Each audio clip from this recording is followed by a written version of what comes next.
अब तो हिरण्यकश्यप से नहीं रहा गया। हिरण्यकश्यप ने देखा सज्जनों, अगर हिरण्यकश्यप भी अगर हाथ लगा दे तो प्रहलाद जी के, तो हिरण्यकश्यप भी नाच में लग जाता। लेकिन महाराज हिरण्यकश्यप ने कहा, अरे मूर्खो, तुम नहीं मानोगे, मैंने तुम्हें बार बार में समझाया है, लेकिन तुम्हारी कोई समझ में नहीं आ रहा है। तुम हमारे और शत्रु का बार बार में नाम लेते हो। अरे तुम तो बिगड़ गए, लेकिन तुमने जितने भी हमारे सब विद्यालय के बालक हैं सबको बिगाड़ दिया। तुम तो उनका नाम लेते हो, लेकिन उसके बावजूद भी सारे बालकों को भी तुमने यही विद्या सिखा रही। मैं तुम्हें जीवित नहीं छोड़ूंगा। मैं देखता हूं कि तुम्हारे नारायण कहाँ है। प्रहलाद जी हाथ जोड़ के कहते, महाराज अरे भगवान कहाँ नहीं है। तुझ में मुझ में खड़ग खम्भ में। हे पिताजी, भगवान तुम्हारे अंदर है, मेरे अंदर है, और ये खड़ग तुम्हारे हाथ में जो तलवार है ना, इसके अंदर भी भगवान का वास है। और महाराज ये जो खम्भा दिखाई दे रहा है, इसमें भी मेरे गोविंद का और भगवान का वास है। कैसे बोले, अच्छा तो तुम्हारे इस खम्भे में भी भगवान है? बोले हाँ, इस खम्भे में भी भगवान है। अरे बोले खम्भे में भगवान है, मैं देखता हूँ कि तुम्हारे खम्भे में भगवान कैसे हो सकते हैं। इस प्रकार से महाराज हिरण्यकश्यप ने अपने हाथ में तलवार को निकाला, और तलवार निकाल करके और महाराज जैसे ही खम्भे में मारने का प्रयास किया, अब तो महाराज भगवान नरसिंह प्रकट हुए। बोले नरसिंह भगवान की। अब तो महाराज भगवान नरसिंह ने और हिरण्यकश्यप को पकड़ लिया। उनका बड़ी जोर से और युद्ध होने लगा।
भगवान नरसिंह ने हिरण्यकश्यप को पकड़ लिया और पकड़ के अपनी जगह पर डाल दिया।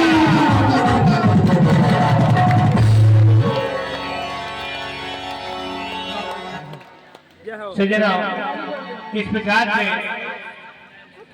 हिरण्यकश्यप ने कहा, भगवान तो मुझे नहीं मार सकते। बोले क्यों? बोले मैंने अजर अमर होने का वरदान दिया है। बोले क्या? बोले मैं बाहर मरू नहीं, भीतर मरू नहीं, ऊपर मरू नहीं, नीचे मरू नहीं, और आपके द्वारा बनाए हुए प्रकृति में काऊ के हाथ से नहीं मरू। तो भगवान ने कहा, देखो हाथ लगाई, देखो मैं मानव हो गया। ऊपर देखा तो मानव नहीं है, नीचे देखा तो। बोले भगवान नरसिंह ने और हिरण्यकश्यप को अपने नाखूनों के द्वारा अपना का उद्धार कर लिया।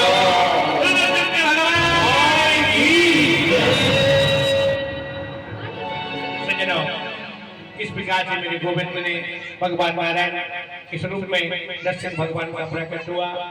नरसिंह भगवान ने और हिरण्यकश्यप का उद्धार किया। सज्जनों, इस प्रकार से प्रहलाद जी महाराज खड़े होकर के भगवान की बड़ी सुंदर स्तुति की। भगवान से प्रार्थना कर रहे हैं, हे नाथ मुझे क्षमा, मैं क्षमा चाहता हूँ। मेरे पिताजी ने कभी आपका स्मरण नहीं किया, जीवन भर मेरे पिताजी आपकी निंदा की, इसलिए महाराज मेरे पिताजी ने जो भी कर्म किए हैं उनको क्षमा कर देना, उनकी अधोगति ना हो, बस मेरी यही आपसे कामना है। भगवान नरसिंह ने कहा भैया भगत बेटा, जिसके वंश में तुम्हारे जैसे अरे पुत्र पैदा होते हैं, अरे क्या उनके पिताजी का नरक को जा सकते हैं? अरे तुम्हारी तो एक नहीं 21 पीढ़ी तक और मेरे पद को प्राप्त करेंगी। इस प्रकार से सज्जनों और प्रहलाद जी के लिए भगवान ने और आशीर्वाद दे दिया। भगवान नरसिंह चाट रहे हैं, इतना स्नेह भगवान ने प्रहलाद जी से भगवान नरसिंह ने किया। अब तो महाराज देवता दौड़े दौड़े गए, देवताओं ने देखा कि भगवान का स्वरूप बहुत उग्र हो रहा है।